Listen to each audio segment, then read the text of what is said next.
কাদের জন্যে মাথার ঘাম পায়ে ফালাইয়া পিঠটা রোদে পোড়াইয়া গায়ের রক্ত পানি বানাইয়া না ঘুমায়া না খাইয়া দিনকে দিন মনে করি নাই, রাতকে রাত মনে করি নাই। আজকে দুনিয়াতে যদি একটু মতের অমিল হয়ে যায়, মাও কথা বলে না, বাবাও কথা বলে না, ভাই দূরে সরে যায়, বোন দূরে সরে যায়, বন্ধু দূরে সরে যায়, এমনকি বিবিও বাপের বাড়ি চলে যায়।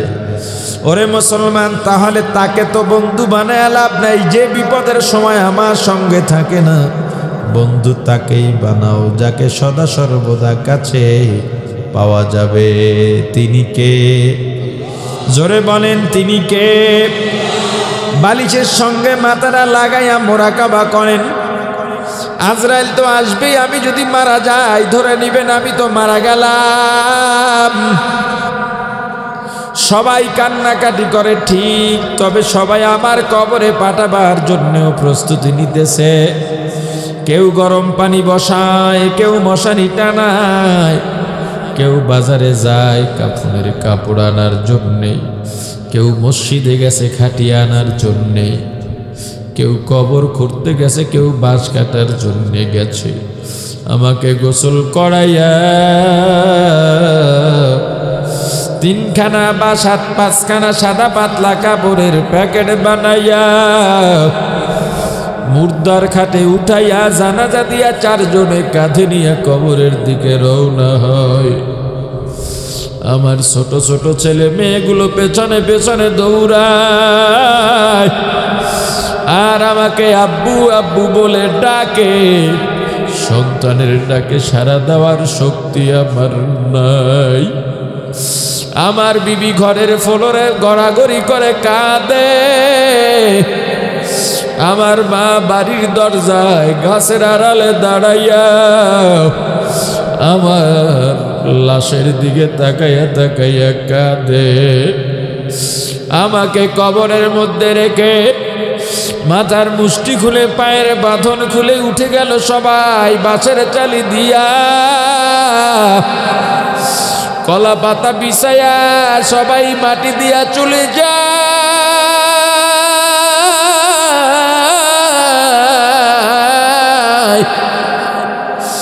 কাদেরকে আপন মনে করেছিলাম, ভেবেছিলাম বাবা ভাই সন্তান তো যাবে না, বন্ধুর জন্যে কত কিছু করলাম, বন্ধু বুঝি আমাকে ছেড়ে যাবে না। বন্ধুও তো চলে গেল, বাবাও তো চলে গেল, ভাই তো চলে গেল, সন্তানও চলে গেল। মনে মনে চিন্তা করেন ওই কবরে আমার কি অবস্থা হবে।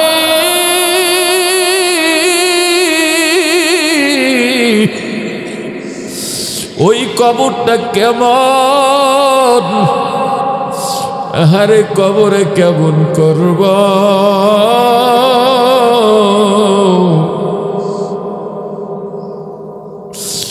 পাগল মন আমার তুমি কারলা গিয়া করলা রে সুখের ঘর।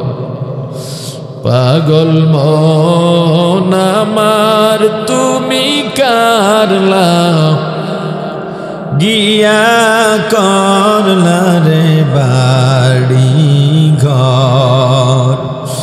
উপর তলায় বাতি জ্বলে, উপর তলায়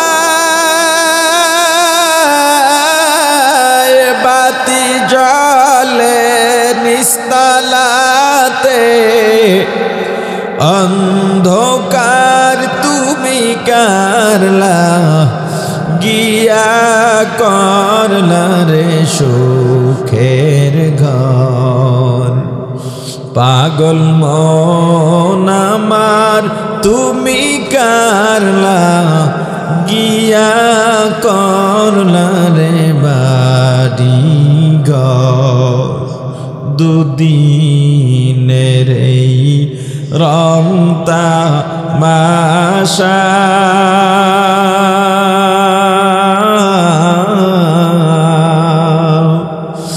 আরো যত স্বপ্ন আশা সব আয়োজন বৃথা যাবে সব আয়োজন বৃথা যাবে শেষ ঠিকানা মাটির ঘর তুমি কারলা গিয়া করলা রে সুখের ঘর পাগল মন আমার তুমি কারলা গিয়া করলা রে বাড়ি ঘর ভাই বলো বন্ধু বলো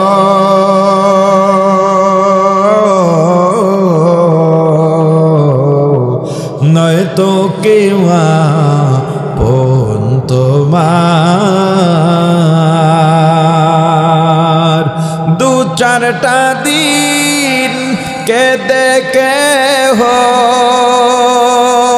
দু চারটা দিন কেঁদে কেহ রাখবে না যে খোঁজ খবর তুমি কারলা গিয়া করলা রে সুখের ঘর পাগল মন আমার তুমি কারলা গিয়া করলা রে বাড়ি ঘর ও আল্লাহর গোলাম হাতে পায়ে ধরে বলে যাই আপনাদের সঙ্গে আর দেখা হবে কিনা জানি না ওরে পর্দানের মা জীবনের শেষ ওয়াজ এটা তোমার জন্য হতে পারে এখনই যদি খাস তওবা করতে পারো আল্লাহ জীবনের গুনাহ ক্ষমা করে দেবেন শুধু তাই নয় গুনাহগুলো আল্লাহ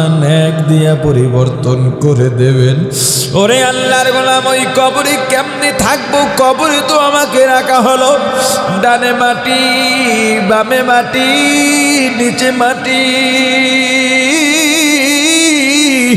ঘোর অন্ধকার কবরের মতো অন্ধকার দুনিয়ার মধ্যে আর কোনো অন্ধকার নাই জানি না আল্লাহর কাছে কবুল হইতে পারলাম কিনা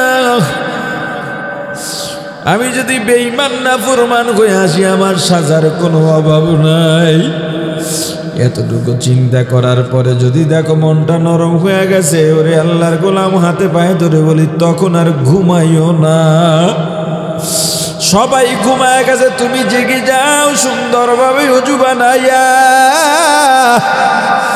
যায় নামাজ বিছাইয়া আমার মালিকের সান্নিধ্য লাভ করার জন্য দাঁড়াইয়া যাও আল্লাহ তোমার আমার জন্য প্রথম আসমানে অপেক্ষায় আছে আল্লাহ বলেন ওরে বান্দা আমি আল্লাহ লাম ইয়ালিদ ওয়া লাম ইউলাদ আমি আল্লাহ জন্মদাতা হইয়া কাউকে জন্ম দিই নাই কোনো জন্মদাতার থেকেও জন্ম নিই নাই ওরে বান্দা তোকে যখন সন্তান মা বলে ডাক দেয় বাবা বলে ডাক দেয় তোর কলিজাটা ঠান্ডা হয়ে যায় কিন্তু আমি আল্লাহকে কেউ মা ডাকি না বাবাও ডাকি না আমি আল্লাহ কাউকে মা ডাকি না বাবা ডাকি না এটা আমি আল্লাহর পছন্দ না বান্দা আমি আল্লাহ প্রথম আসমানে আল্লাহ চলে আসেন আর ডাকে নাই বান্দা আয় তোর কি লাগবে আমার কাছে বল তোর মনে কত দুঃখ আমি আল্লাহকে বল তোর মনে কত কষ্ট আমি আল্লাহর কাছে বল যা চাওয়া লাগবে আমি আল্লাহর কাছে চা ওরে মুসলমান ইমানদার তুমি যদি নামাজে দাঁড়া যাও নামাজ আদায় করে একটু তেলাওয়াত করো জিকির করে দুইখানা হাত আল্লাহর দিকে বাড়াইয়া নিজের গুনার জন্য অনুতপ্ত হইয়া 2 ফোঁটা চোখের পানি ছেড়ে দাও গুনার জন্য অনুতপ্ত হইয়া যদি চোখের পানি ছেড়ে কাঁদতে পারো এর চাইতে মজা আর কিচ্ছু নাই আল্লাহর দরবারে বেশি বেশি কাঁদো রং তামাশা বাদ দাও আজকে একজন মাটির তলে গেল, এলাকায় মাটির তলে কত লোক চলে গেল।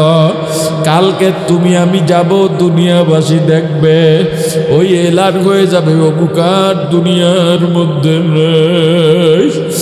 আর ওই কবরে কেমনে থাকবা?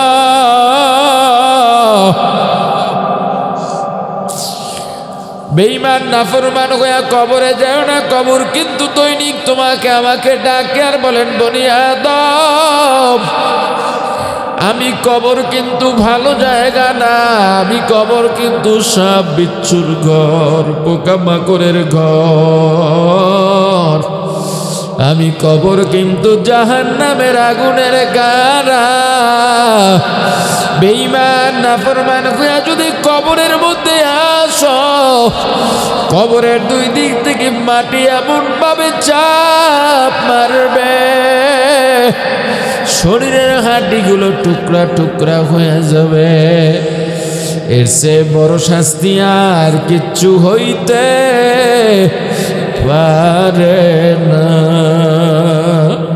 ওরে আল্লাহর গোলাম, নামাজ আর ছাইড়ো না, নামাজ ছাইড়ো না, বেপরদায় চইল না। যারা দাড়ি কামাও বা এক মুষ্টির কম ছাটো, আর ছাইটো না, দাড়ি কামাও না। আমার রাসূল বড় কষ্ট পান। ওরে আল্লাহর গোলাম, সুন্নাত আমল ধরো, যত সম্ভব বেশি নফল ইবাদতে লেগে যাও। হারাম খাইও না, মানুষকে ঠকাইও না, বেপরদায় চইল না। কলবটাকে শুদ্ধ বানাবার জন্য বেশি বেশি নেক আমল করো, তেলাওয়াত আর জিকিরের আমল বাড়ায়া দাও। ঈমান নেফাকি মুক্ত ঈমান লাগবে, শিরিক মুক্ত ঈমান লাগবে, বেদাত মুক্ত ঈমান লাগবে। আল্লাহ আমাদের সবাইকে বোঝার মতো তৌফিক দান করেন, বলেন আমিন। ইয়াউমা লা ইয়ানফাউ মালুন ওয়ালা বানুন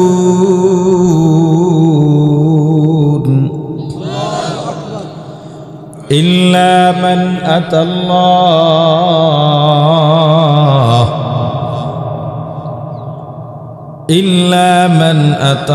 আতাল্লাহ বিকলবিন সালিম।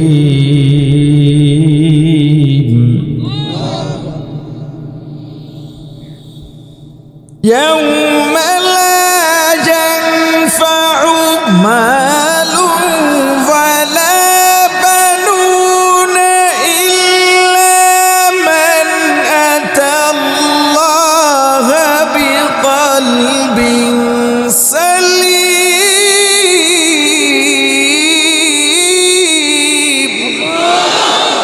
লা ইয়ানফা, কিয়ামতের ময়দানে কোনো উপকারে আসবে না, কোনো ফায়দা হবে না। মালুন, মাল সম্পদ, ধন দৌলত, মালদারেরা শোনো, মাল কামানির দাম দেয় যারা থাকে। এত সম্পদ, এত টাকা পয়সা, এত জমি জমা, এত প্রপার্টি, ইন্ডাস্ট্রি, মিল কারখানা, কোনো লাভ নাই, কিয়ামতের ময়দানে কোনো উপকারে আসবে না। ওয়ালা বানুন, সন্তান সন্ততি, নেতা নেত্রী, পদ পদবী, আধিপত্য, বংশমর্যাদা, সম্মান, কিয়ামতের ময়দানে কোনো উপকারে আসবে না, কোনো লাভ হবে না। ওরে আল্লাহর গোলাম, কিয়ামতের ময়দানে হযরত ইব্রাহিম আলাইহিস সালাতু ওয়াস সালাম তার বাবাকে দেখবেন বিবরণ অবস্থায়, মুমূর্ষু অবস্থায় পড়ে আছে। রাগ করে বলবেন, আপনাকে আমি বারবার নিষেধ করেছিলাম মূর্তি পূজা না করতে, বারবার আপনাকে দ্বীনের পথে দাওয়াত দিয়েছিলাম, সতর্ক করেছিলাম, আপনি আমার কথা মানেন নাই। এত বুঝাইলাম, আমার কথা কর্ণপাত করেন নাই। পয়গম্বরের বাবা তখন ডেকে বলবে, আজকে তুমি যা বলবা তাই মানবো, তোমার অবাধ্য হব না, কি করা লাগবে বলো। পয়গম্বর আল্লাহর কাছে গিয়ে বলবেন, আল্লাহ, আপনি আমার সঙ্গে ওয়াদা দিয়েছিলেন আমাকে অপমানিত করবেন না, লাঞ্ছিত করবেন না, ছোট করবেন না। আমার বাবা যদি জাহান্নামে যায়, আমি অপমানিত হব, লাঞ্ছিত হব। আল্লাহ ডেকে বলেন, পয়গম্বর, আমি আল্লাহ কাফের মুশরিককে জান্নাত দেব না। এরপর বলা হবে তুমি তোমার পায়ের দিকে বা নিচের দিকে তাকাও। পয়গম্বর নিচের দিকে তাকিয়ে দেখবেন তার বাবাকে হিংস্র জন্তু যেমন কামড়ে আক্রমণ করে রক্তাক্ত করে ফেলে রেখেছে, ভাবে ফেলে রেখেছে। জাহান্নামের ফেরেশতারা জাহান্নামের শিকল হাতে পায়ে লাগিয়ে টেনে হেঁচড়ে জাহান্নামের ভেতরে নিয়ে যাচ্ছে। পয়গম্বর, এত বড় মর্যাদাওয়ালা পয়গম্বর, মিল্লাত আবিকুম ইব্রাহিম, যিনি এই মুসলমান বিশ্বের যত মুসলমান আগত অনাগত বিগত যত মুসলমান সবার জাতির পিতার নাম কি? জোরে বলেন। ওরে মুসলমান ইমানদার, এত মর্যাদা সম্পূর্ণ একজন পয়গম্বর, আল্লাহর প্রিয় বান্দা, আল্লাহ এত মোহাব্বত করেছেন, আল্লাহ টাইটেল দিয়েছেন খলিলুল্লাহ। যে আল্লাহর প্রিয় হতে চায়, যত প্রিয় হয় আল্লাহ তাকে তত কঠিনভাবে পরীক্ষা করেন। আমার বন্ধু যদি বেশি কাছের হয় তাকে দুইটা থাপ্পড় দিত আমার বাঁধবে না, কারণ আমার আস্থা আছে ওর সঙ্গে ঘুষা ঘুষিও যদি হয়, থাপড়া থাপড়িও যদি হয়, সম্পর্ক নষ্ট হবে না, আমাকে ভুল বুঝবে না। এত প্রিয় পয়গম্বর 90 বছর বয়সে আল্লাহর দরবারে দোয়া করলেন, সন্তানাদি নেই। রব্বি হাবলি মিনাস সলিহিন, আল্লাহ আমাকে একটা নেক সন্তান দান করেন। আল্লাহ দোয়া কবুল করে সুসংবাদ দিলেন, ফাবাশশারনাহু বিগুলামিন হালিম। সংবাদ পায়া খুশি আল্লাহ সন্তান দিলেন ইসমাইল। মা বাবা যেমনে সন্তান চাইবে আল্লাহ এমনি সন্তান দিবেন। কেমনে সন্তান চাইছেন? আপনার ছেলেটা চোর হয়েছে কি লিগা? আপনার ছেলেটা বদমাশ হলো কেন? এলাকায় মুরব্বীদের সঙ্গে বেয়াদবি করে কেন? রাজনীতির নামে এলাকায় ত্রাস সৃষ্টি করে কেন? আপনি মা বাবা হিসেবে ব্যর্থ, প্রথম ব্যর্থ। বিয়ে অনুষ্ঠান হয়েছে সম্পূর্ণ জাহেলিয়াতের মধ্য দিয়ে, ইসলামের কোনো নাম গন্ধও ছিল না। হয়তো যৌতুক, না হয় চেপে ধরে 10 লাখ কাবিন, দুইটাই অবৈধ। কাবিন হবে কয় টাকা? ছেলের উপস্থিত দেওয়ার মতো সামর্থ্য যা আছে নগদ, সেটাই কাবিন হবে, সেটাই মহারণা হবে। 10 লাখ লেখে কি লিগা? যদি সারাসারি হয় নিয়ত আগেই খারাপ। এরপর বিয়ের অনুষ্ঠানে যা চলে, গায়ে হলুদ, এইটা এইটা, ওই ভাত ওই ভাত, বউ ভাত, শালি ভাত, সুমন্দি ভাত, ভাতের আর অভাব নাই। আগে শুনছি সাদা ভাত আর পোলাও, এখন ভাত আরো বাইরে গেছি গা। যুবক সামনে বিয়ে করবে, তুমি কেমন মেয়ে বিয়ে করবে শোনো। কত কথা কম, টাইম তো শেষ। আমিরুল মুমিনিন খলিফাতুল মুসলিমিন হযরত ওমর রাদিয়াল্লাহু তাআলা আনহু একদিন রাতে একা বের হইছেন, মানুষের ঘরের পাশ দিয়ে যাবেন। নিয়ত হলো দেখবেন কেউ সমালোচনা করে কিনা, কারণ আমি এখন আমির, অর্ধজাহানের শাসক। আমার ভুল হতেই পারে, কিন্তু আমার ভুলগুলো আমার সামনে বলার মতো সাহস কারো নাই, এজন্য আমার সামনে বলবে না। তবে যদি আমার সামনে না বলে আমি শুধরাবো কেমনে? অতএব আমার পেছনে যদি কেউ বলে দেখি আমি খোঁজ করা, যদি দেখি আমার ভুল আমি শুধরায় নেব। কত বড় মানুষের চিন্তাও সেরকম। কারো ঘরে যখন কেউ কথা বলে, 4-5 জন কথা বলে, সেখানে আড়ি পাতা জায়েজ নাই। মোবাইলে কথা বলতেছেন, রেকর্ড করে রাখছেন, জায়েজ নাই। কি ভাবতেছেন? আপনার সঙ্গে আমি কথা বলতেছি, অনুমতি ছাড়া রেকর্ড করা জায়েজ নাই। জায়েজ ততক্ষণ থাকবে যতক্ষণ ফাঁস না হবে। ফাঁস করলেই তখন থেকে না জায়েজের গুনাহ লেখা হবে। আমরা কথা বলতেছি, আপনাকে বসতে দিনে ফাঁকে একটা রেকর্ডার রেখে গেছেন, এগুলো শাস্তি হবে। তাহলে হযরত ওমর ঘরের মধ্যে উকি দিবে, ঘরের পাশে কান লাগাইবেন কেমনে? আসলে হযরত ওমর আগে পিছের কিছুই শুনবেন না। যদি কেউ হাঁটা অবস্থায় নাম শোনেন ওমর দাঁড়াবেন, সমালোচনা শুনলে শুনবেন, সমালোচনা চললে শুনবেন, না হয় চলে যাবেন। নিয়ত তো মহৎ। আপনাদের এলাকার মেম্বার চেয়ারম্যানের যৌক্তিক সমালোচনা করে দেখছেন? হাত পা ভাইঙা ঘরে ঢুকায় রাখবে। আমি যদি এখানে সরকারের যৌক্তিক কোনো সমালোচনা করি, একেবারে গ্রাম এলাকা গাড়িও আসে না, কিন্তু কোত্থেকে যে পুলিশ এসে পড়ব, পুরো জিব্রাইল সিস্টেম। হযরত তোমার ঘরের পাশ দিয়া যান না, সবাই শুধু প্রশংসা করে। একটা ঘর বাকি আছে ফজরের নামাজের আগে, ছোট্ট একটা ঘর, পাশ দিয়া যখন যাবেন মেয়ে আর মা, মা আর মেয়ের কথা চলতেছে, ওমার শব্দ শোনা যায়। হযরত ওমর দাঁড়িয়ে গেলেন, মা মেয়েকে জিজ্ঞেস করতেছে, মা, মা আর মেয়ে, ঘরের মধ্যে আর কেউ নাই? একটা বকরি দিয়া বকরির দুধ দহন করে দুধ বিক্রি করে মা আর মেয়ের সংসার চলে। মা মেয়েকে জিজ্ঞেস করতেছে, মা আজকে কি দুধ দহন করছো? বলে হ্যাঁ, তবে কালকের থেকে দুধ আজকে একটু কম হইছে। মা বলে তাহলে তো সর্বনাশ, কারণ কাস্টমার একজন কমে যাবে, কম হলে তো একজনকে দিতে পারবো না, কাস্টমারটা অন্য জায়গায় ফিক্সড হয়ে যাবে, তাহলে কি করা যায়? মা বলে টেনশনের কারণ নাই, আজকে একটু পানি মেরে দাও। এই দুধে পানি মিশাই না বুজুর্গ আপনাদের এলাকায়? এটা বুজুর্গ না বুজুর্গু? আপনার বাড়িতে মধু নিয়ে আসছে, ডাক দিছে মধুওয়ালা, বালতির মধ্যে মধু আছে, মৌচাকের কিছু অংশ আছে, মৌমাছি উঠতে আছে। আপনি জিজ্ঞেস করলেন এক নাম্বার মধুনি করে, ভাই বাবার কসম, মায়ের কসম, নিজের মাতার কসম, বিবির কসম, আসমানের কসম, জমিনের কসম, আসমান ও জমিনের মালিকের কসম, মৌমাছির কসম, বলে একদম বহু কষ্ট করে সুন্দরবন থেকে নিয়ে আসি, কোনো ভেজাল নাই। ওর 14 গোষ্ঠীও সুন্দরবনের রাস্তা চেনে না।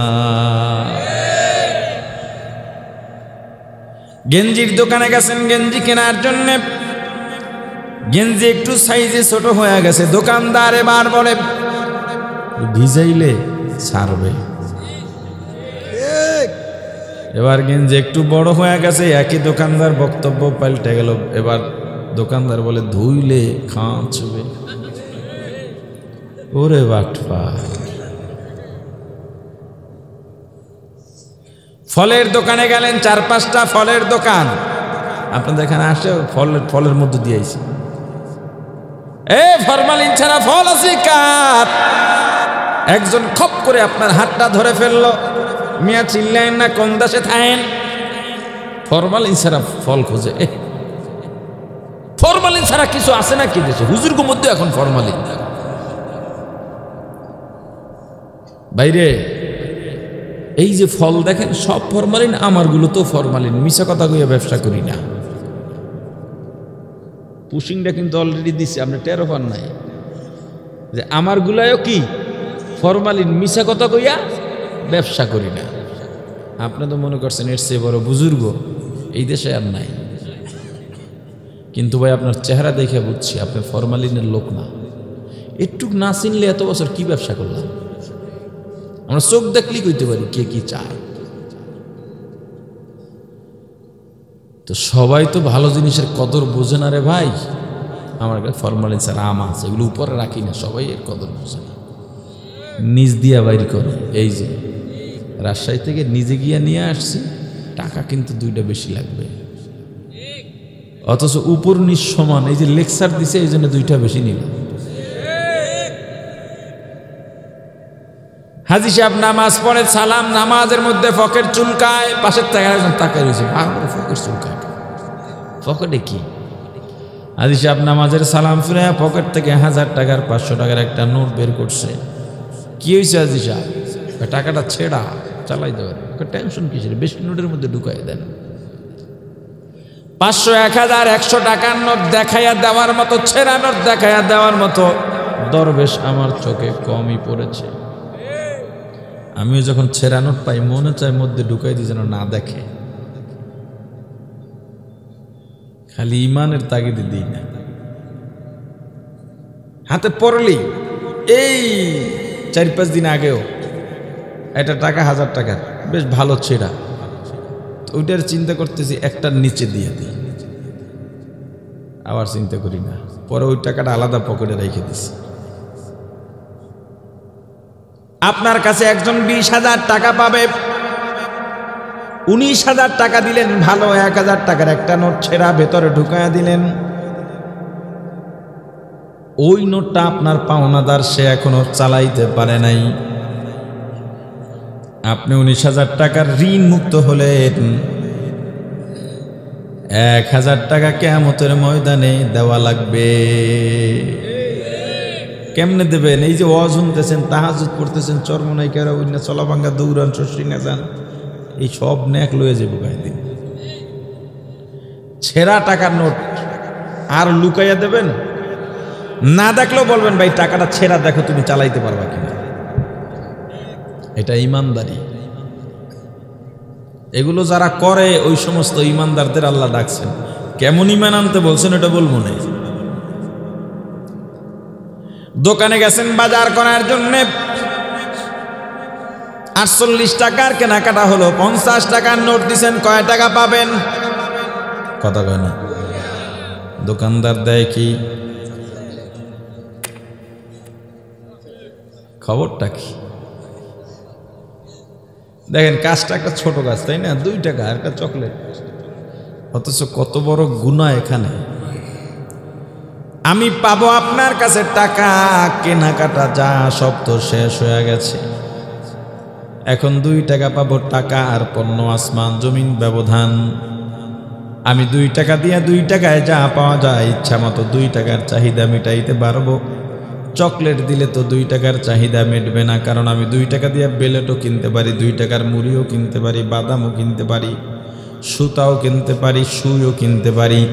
চকলেট দিলে চকলেট দিয়ে কি বাদাম কেনা যাবে নাকি? সুই কেনা যাবে নাকি? ব্লেড কেনা যাবে নাকি? চকলেট আমাকে কেন দিলা? তাও যদি ধরে নেই আমি চকলেট নিলাম, আমি তো টাকা পাবো, চকলেট না।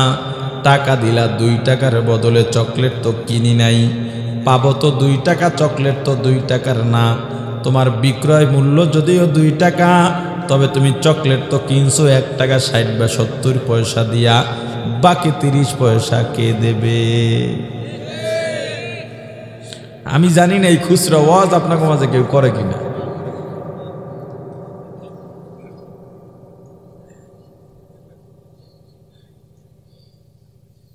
দোকানদার যদি অলসতা, মুখের অলসতা বাদ দিয়া বলে ভাই আমার কাছে 2 টাকা নাই, আপনি আর একটা চকলেট কিনেন, ক্রেতা যদি বলে হ্যাঁ কিনলাম, বাস হয়ে গেল, সবও হলো নতুন করে। ওটা বলে না, দোকানদার বলে ভাই নিলে নেন, নিলে পরে এসে নিয়েন। বাপটা এমন মনে হয় 48 টাকাই ফেরত দেবে, তবুও 2 টাকা দেবে না। মাল রাইখে যান, নিয়ে যান, এমন অবস্থা বলার। তো এক লোক, চালাক লোক, এভাবে চকলেট জোগাইতে জোগাইতে 50টা হয়েছে। এরপর নিয়ে বলে এই লোক 50 চকলেট 100 টাকা ফেরত দাও। অনার দোকানদার দেয় না, নিয়তি তো খারাপ। না হয় কাপড়ের দোকান, সেখানেও দেখি 1 ডিব্বা চকলেট। চা দোকান তো চকলেটের না, সেখানে দেখি 1 ডিব্বা চকলেট। কসমেটিকের দোকানে, সেখানে দেখি চকলেট, মানে ওই 2 টাকার বদলে চকলেট দেবে। আর একটা ধান্দা, তবে আপনাদেরকে চকলেট দিলে মাফ করে আইসেন, না হয় বেচারা আর উপায় নাই। এবার আপনাকে ওটা বলি, আপনি বাজারে গেলেন, মুরব্বী একজন মানুষ, শীতের দিনে সকালবেলা কুয়াশায় ক্ষেতের থেকে শাক ছিঁড়ে, দুলফা ঘাট যেগুলো আছে, ময়লা আছে, সুন্দর করে পরিষ্কার করে তাজা শাক, ফরমালিন মুক্ত শাক বাজারে নিয়ে গেলেন। আপনি গিয়া বললেন চাচা শাকের আটি কত? চাচা বললেন 20 টাকা। আপনি বললেন গত সপ্তাহে 10 টাকায় কিনলাম। চাচা বললেন গত সপ্তাহে তেল ছিল 100 টাকা, এই সপ্তাহে 180 টাকা। এটাই এই দেশের মূল্যের অবস্থা। বা 15 টাকা রাখেন, না 15 টাকা হবে না। আচ্ছা দেন 2 আটি দেন, 2 আটি দাম হয় কত? কথা কয় না। 35 টাকা দিয়ে বলে রাখেন, সন্তুষ্ট থাকেন। আপনি বলে চলে গেলেন, বাকি 5 টাকা দেবে কে? আপনার বাপে। আমরা যারা ক্রেতা মিলে দেখেন এই কামগুলো করি কিনা, এটার করবেন না কোনোদিন। একেবারে ফয়সালা করে তারপরে আসবেন। ছোট ছেলে একটা বাদাম বিক্রি করে, আপনি বাদামের শ কত কইতেছেন আর খাইতেছেন, মনে হয় আপনার বাপ দাদারটা খাইতেছেন। গিয়েই একটা খায়, এগুলো করবেন না। যদি একটা খাইয়াই ফেলেন, মজা না লাগলো অন্তত 50 গ্রাম কিনবেন, ওইটাকে হালাল বানাবার জন্য। কিনে আপনার আর 50 গ্রাম 5 টাকা 10 টাকায় কি আয় যায়? আপনার খাইতে মন চায় না, আর একজন কিনতে পারে না, তার দিয়ে দেন, 2 জায়গায় সওয়াব হয়ে গেল। আমিরুল মুমিনিন খলিফাতুল মুসলিমিন হযরত ওমর রাদিয়াল্লাহু তাআলা আনহু শুনতেছেন, মার মেয়ে কথা বলতেছে। মা বলতেছে, আজকে দুধে একটু পানি মিশায় দাও। মেয়ে বলতেছে, রে মা, হযরত ওমর তো নিষেধ করেছেন। মা ডেকে বলেন, হযরত ওমর নিষেধ করেছে বুঝেছি, কিন্তু ওমর তো জানবেও না, ওমর তো দেখবেও না। মেয়েটা ডাক দিয়া বলে, মা গো,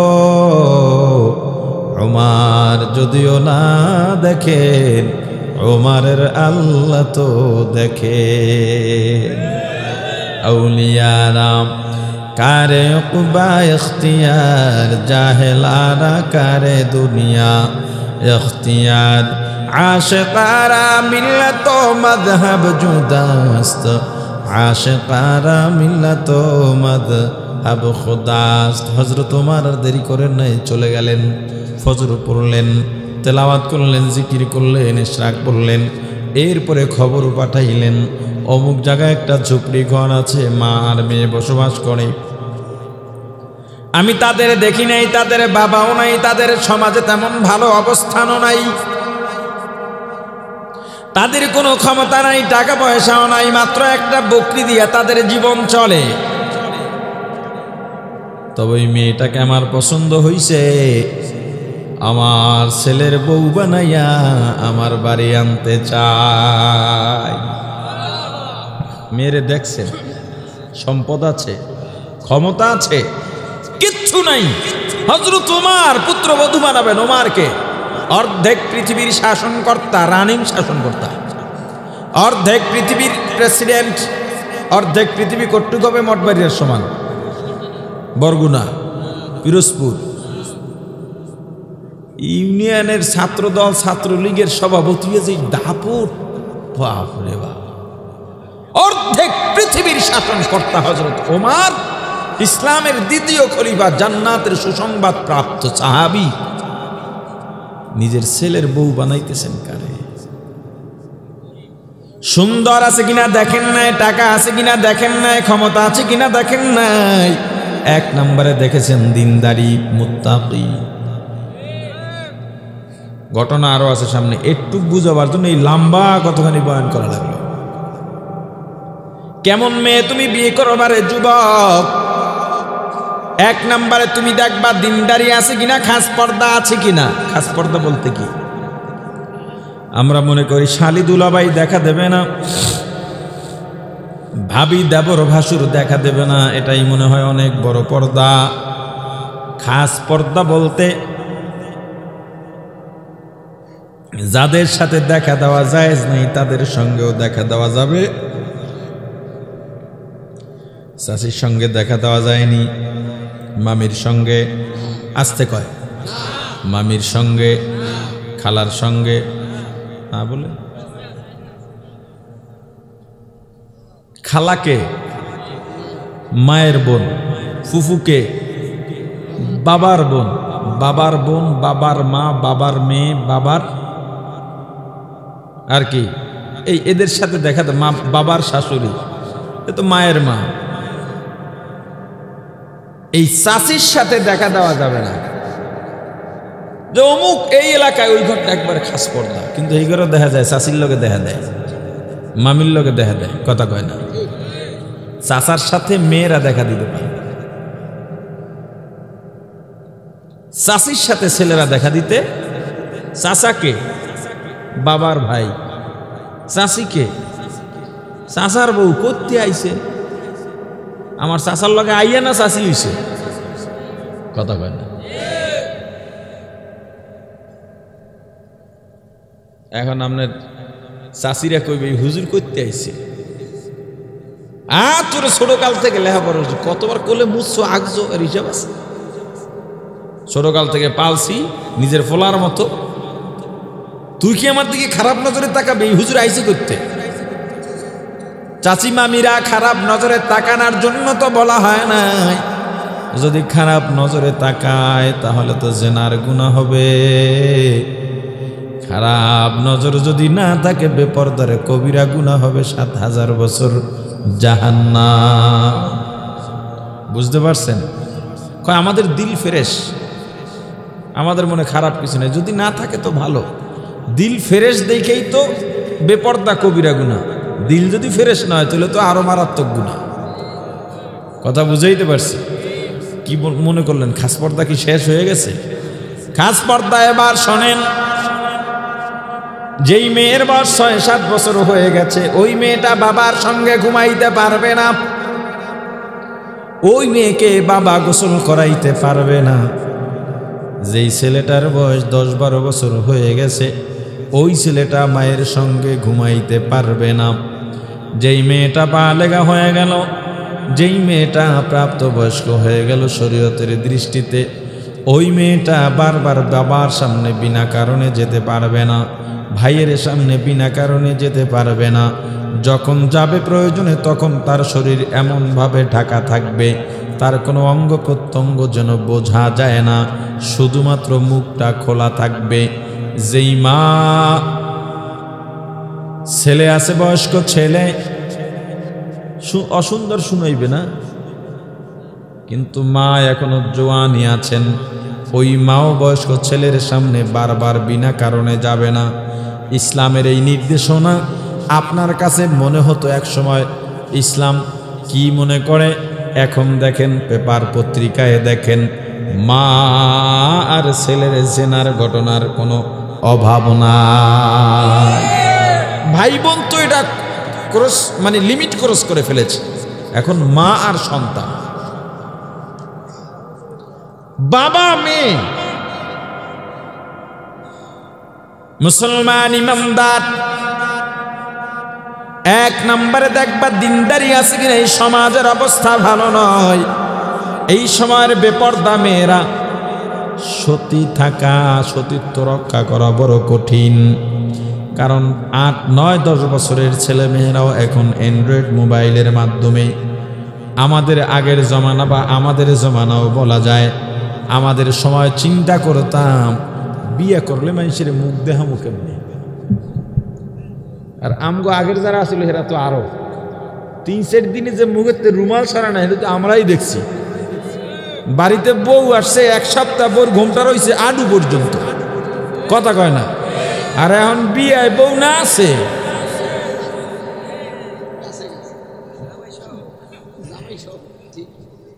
হ্যাঁ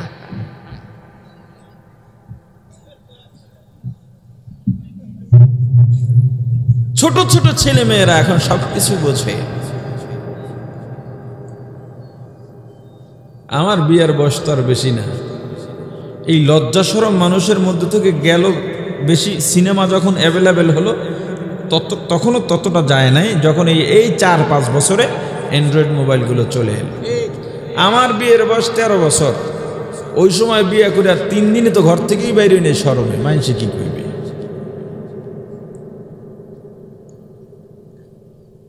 এজন্য যারা বেপরদায় চলে তাদের অবস্থা বড় খারাপ।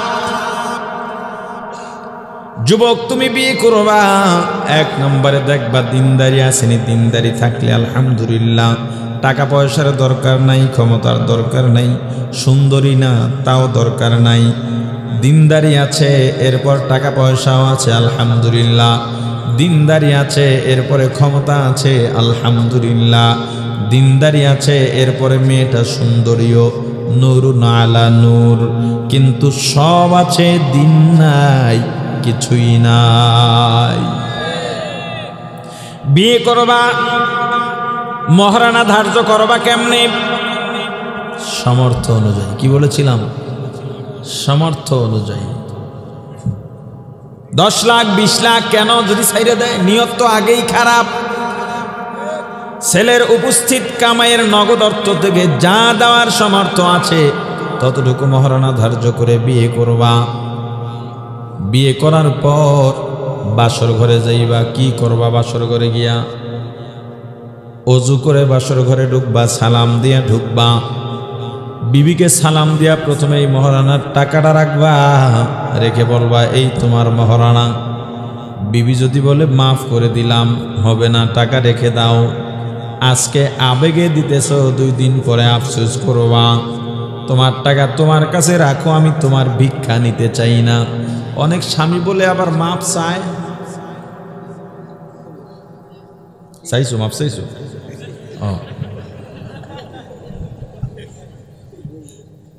মহারানা মানছিলাম 10,000 টাকা, মাফ আর চামু কি? আব্বাই আগেই পকেটে দিয়ে দিস। এই 10,000 আমার তো ছিল না, সংসার তো এখনো আছে। আলহামদুলিল্লাহ, মেয়েও কয়দিন পর বিয়া দিব।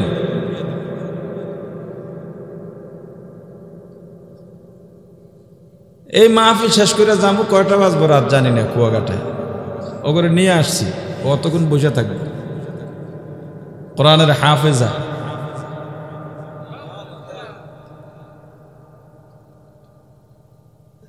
তো আমরা এই বেশি কাবিন মানলাম, আমি অসুখে আছি নাকি?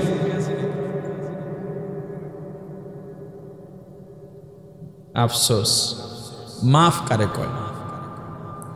আপনাকে একজন একটা জুতা দিয়ে বাড়ি দিছে, এলাকার কোনো ছোট ছেলে আপনার গালে জুতা দিয়ে বাড়ি দিছে, সালিশ বসছে, আপনার মনে কষ্ট আছে না? সালিশে ওকে 100 বেত্রাঘাত করা হয়েছে। এরপর বলে পাদরে মাফ চাইছে। আপনি বলেন যা মাফ করে দিলাম। আপনি বলেন তো অন্তর থেকে, এই চাবুক মারলো, মাফ চাইলো, আপনিও বলেন মাফ করে দিলেন। আসলে কি পারছেন মাফ করতে? তো ওই মহারানার মাফ আর এই মাফের মধ্যে কোনো ব্যবধান নাই। বউ তো শরমে কইবে ঠিক আছে, প্রথম দিন বউরে তুই কইয়া ডাকেন কেডা কেডা?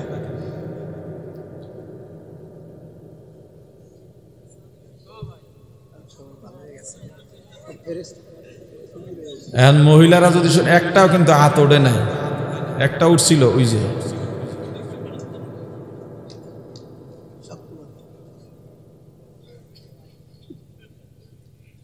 বউকে তুই বলে ডাকার চেয়ে ছোট লোকই আর কিছু নেই। এটা কোনো মানুষের আচরণ না। যারা তুই ডাকেন আর ডাকবেন না, তুমি ডাকবেন। কথা বলে না কি ঠিক? কি ঠিক? এই ঠিক একটা শেখছে, বুঝছে না বুঝে ঠিক বলে চিল্লা দিলে। মহারানার টাকা দিয়া জিজ্ঞেস করবেন অজু আছে? যদি থাকে, যদি না থাকে অজু করে আসতে বলবেন। এরপরে ডাকবেন আসো, জীবনের নতুন অধ্যায় শুরু করলাম, দুজনে 2 রাকাত নামাজ পড়ে নেব। যদি জামাতে পড়েন বিবি পেছনে দাঁড়াবে, সবসময় একা একা পড়লে পাশাপাশি দাঁড়াতে পারবেন। নামাজ পড়ে আল্লাহর দরবারে দোয়া করবেন, আল্লাহ রব্বি হাবলি মিনাস সলিহিন, পয়গম্বর ইব্রাহিমের দোয়ার মতো দোয়া কবুল করে আমাদের ঘরে একজন নেককার সন্তান দান করেন। তাহলে আল্লাহ আপনাকে নেক সন্তান দেবেন। এর পরের দায়িত্ব তো বহু আছে, এই বিষয়ে আলোচনা করলে এতখানি কথা কই না,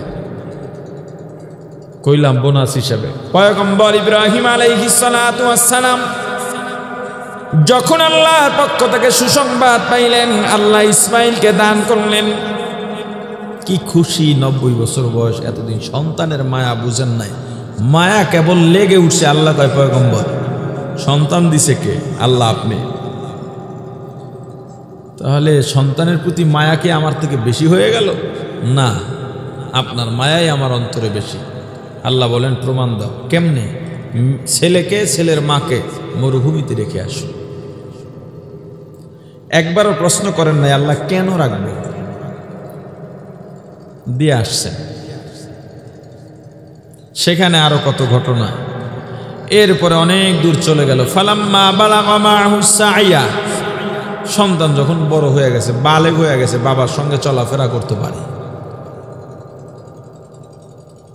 আল্লাহ বলেন, পয়গম্বর এত বছরে ছেলেরে দেখতে মন চায় না? এর মধ্যে একবারও জিজ্ঞেস করেন নাই, আল্লাহর কাছে জানতেও চান নাই ছেলের কথা? মনে আছে, বলেন নাই। আল্লাহ বলেন, দেখতে মনে চায় না? আল্লাহ দেখতে মনে চায়, তো যাও দেখো, আর দেখার পরে জব করে নাও। কত কাছের হলে এইভাবে পরীক্ষা করতে পারেন আল্লাহ। এত বড় পয়গম্বর হওয়ার পরেও নিজের বাবাকে বাঁচাইতে পারেন নাই।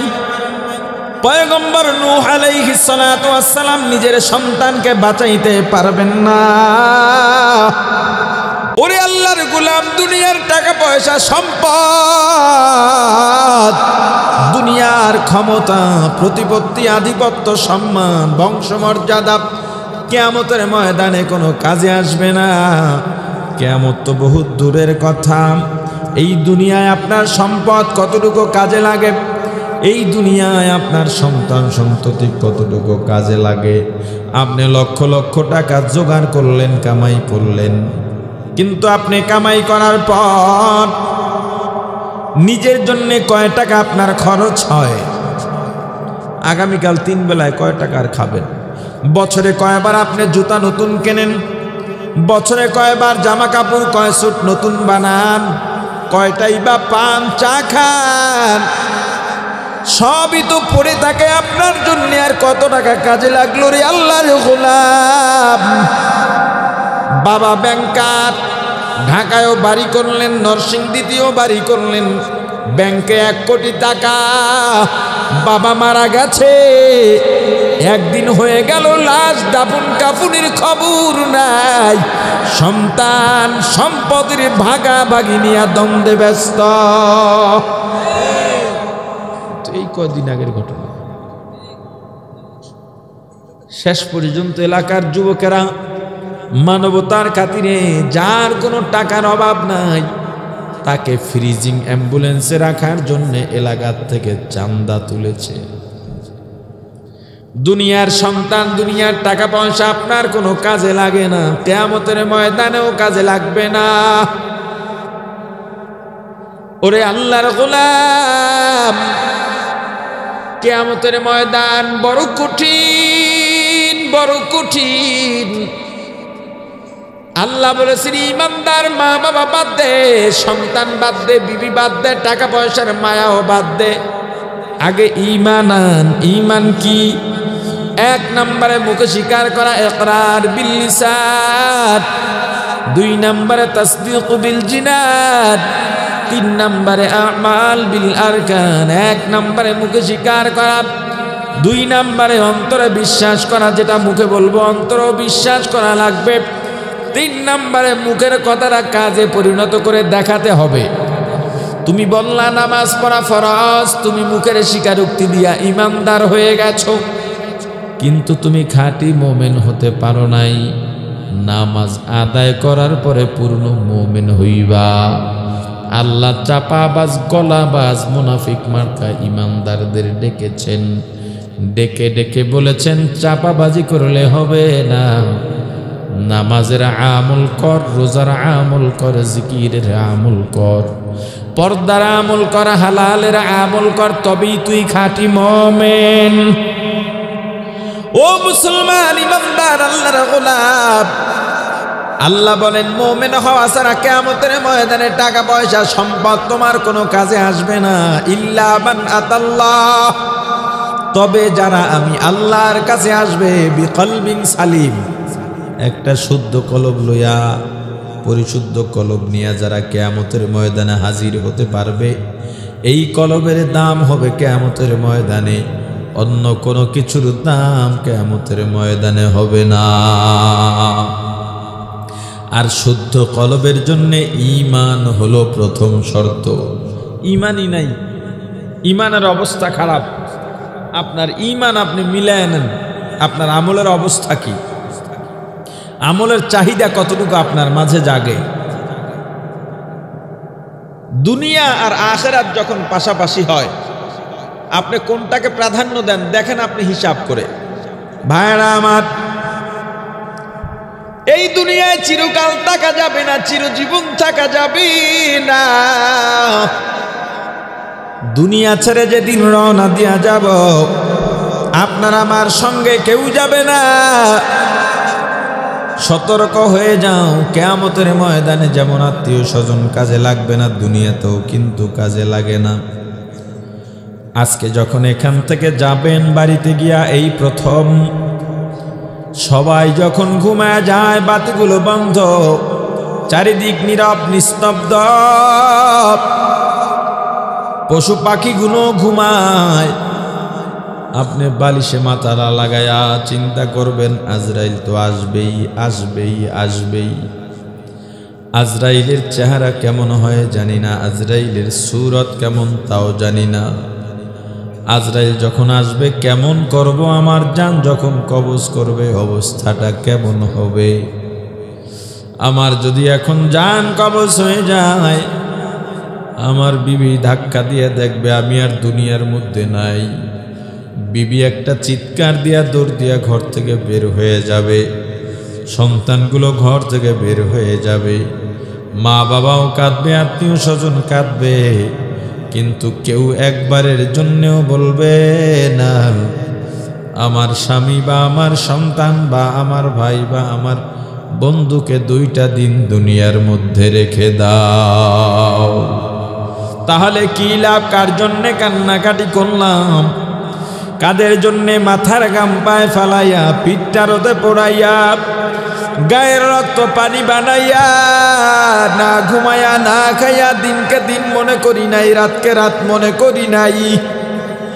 বৃষ্টি কি রোদ কি যাদের করতে চাইলাম, আজকে দুনিয়াতে যদি একটু মতের অমিল হয়ে যায়, মাও কথা বলে না, বাবাও কথা বলে না, ভাই দূরে সরে যায়, বোন দূরে সরে যায়, বন্ধু দূরে সরে যায়, এমনকি বিবিও বাপের বাড়ি চলে যায়। ওরে মুসলমান, তাহলে তাকে তো বন্ধু বানায় লাভ নাই। যে বিপদের সময় আমার সঙ্গে থাকে না, বন্ধু তাকেই বানাও যাকে সদা সর্বদা কাছে পাওয়া যাবে। তিনি কে? জোরে বলেন তিনি কে? বালিশের সঙ্গে মাথাটা লাগাইয়া মোরাকাবা করেন, আজরাইল তো আসবেই, আমি যদি মারা যাই ধরে নিবেন আমি তো মারা গেলাম। সবাই কান্নাকাটি করে ঠিক, তবে সবাই আমার কবরে পাঠাবার জন্যও প্রস্তুতি নিতেছে। কেউ গরম পানি বসায়, কেউ মশারি টানায়, কেউ বাজারে যায় কাফনের কাপড় আনার জন্যে, কেউ মসজিদে গেছে খাটিয়া আনার জন্যে, কেউ কবর খুঁড়তে গেছে, কেউ বাঁশ কাটার জন্যে গেছে। আমাকে গোসল করাইয়া 3খানা বা 5খানা সাদা পাতলা কাপড়ের প্যাকেট বানাইয়া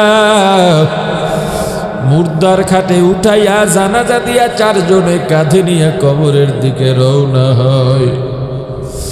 আমার ছোট ছোট ছেলে মেয়েগুলো পেছনে পেছনে দৌড়ায়, আর আমাকে আব্বু আব্বু বলে ডাকে। সন্তানের ডাকে সাড়া দেওয়ার শক্তি আমার নাই। আমার বিবি ঘরের ফ্লোরে গড়াগড়ি করে কাঁদে, আমার মা বাড়ির দরজায় গাছের আড়ালে দাঁড়াইয়া আমার লাশের দিকে তাকাইয়া তাকাইয়া কাঁদে। আমাকে কবরের মধ্যে রেখে মাথার মুষ্টি খুলে পায়ের বাঁধন খুলে উঠে গেল সবাই বাঁশের চালি দিয়া,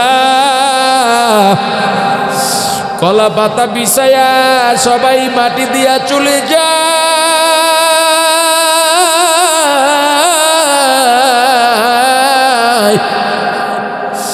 কাদেরকে আপন মনে করেছিলাম, ভেবেছিলাম বাবা ভাই সন্তান তো যাবে না, বন্ধুর জন্যে কত কিছু করলাম, বন্ধু বুঝি আমাকে ছেড়ে যাবে না। বন্ধুও তো চলে গেল, বাবাও তো চলে গেল, ভাই তো চলে গেল, সন্তানও চলে গেল, মনে মনে চিন্তা করেন ওই কবরে আমার কি অবস্থা হবে।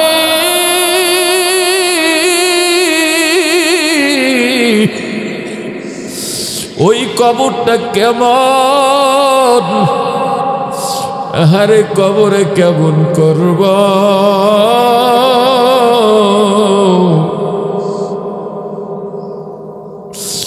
পাগল মন আমার তুমি কারলা গিয়া করলা রে সুখের ঘর।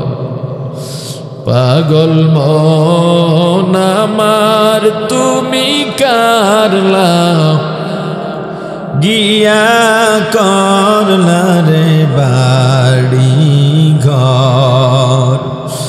ऊपर तलाए बाती जाले,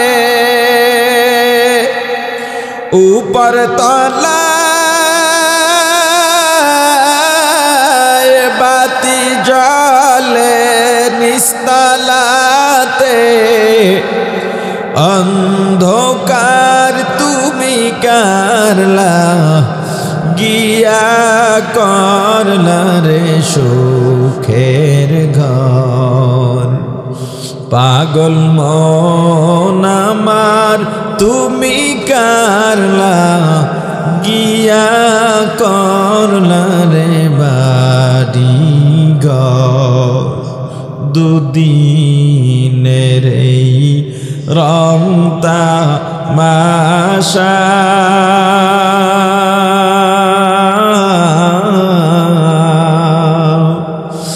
আরো যত স্বপ্ন আশা সব আয়োজন বৃথা যাবে, সব আয়োজন বৃথা যাবে। শেষ ঠিকানা মাটির ঘর তুমি কারলা গিয়া করলা রে সুখের ঘর। পাগল মন আমার তুমি কারলা গিয়া করলা রে বাড়ি ঘর। ভাই বলো বন্ধু বলো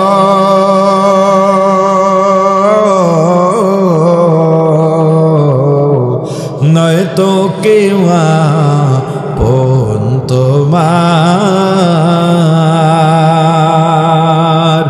দু চারটা দিন কেঁদে কেহ,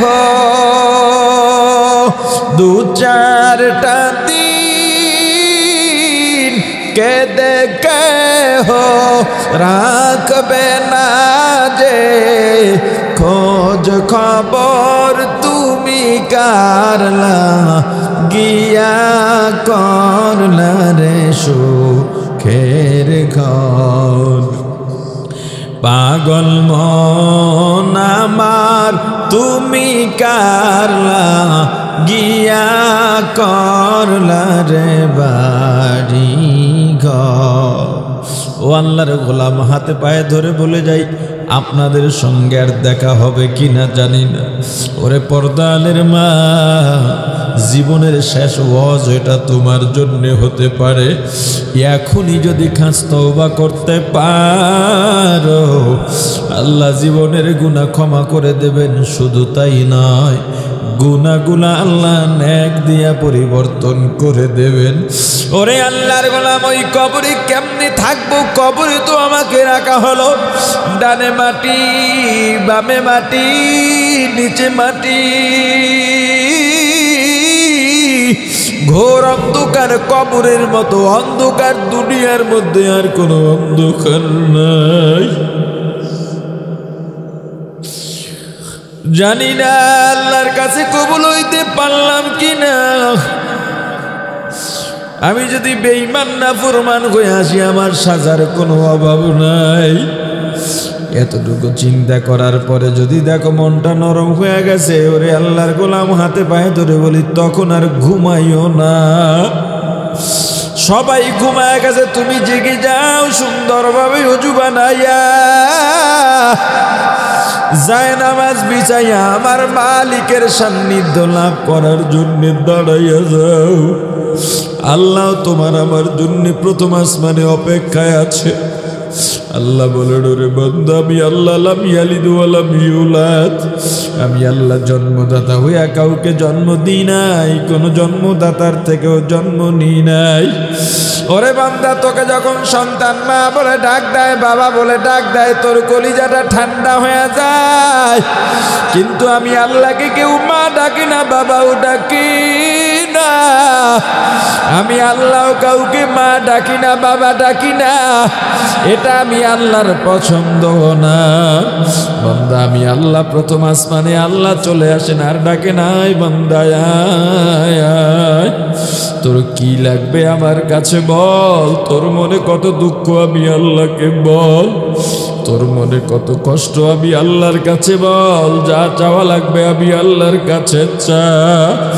ওরে মুসলমান ইমানদার, তুমি যদি নামাজে দাঁড়া যাও, নামাজ আদায় করে একটু তেলাওয়াত করো, জিকির করে দুইখানা হাত আল্লাহর দিকে বাড়াইয়া নিজের গুনার জন্য অনুতপ্ত হইয়া 2 ফোঁটা চোখের পানি ছেড়ে দাও।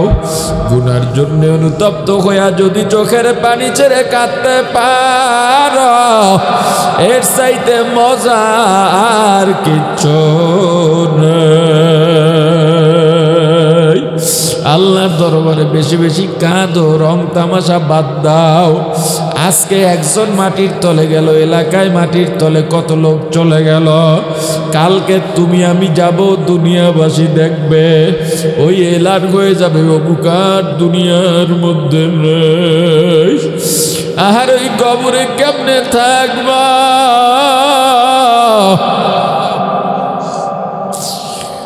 বেঈমান নাফরমান হইয়া কবরে যাও না। কবর কিন্তু দৈনিক তোমাকে আমাকে ডাকে আর বলেন, বনি আদম আমি কবর কিন্তু ভালো জায়গা না। আমি কবর কিন্তু সাপ বিচ্ছুর ঘর, পোকামাকড়ের ঘর। আমি কবর কিন্তু জাহান্নামের আগুনের গাড়া।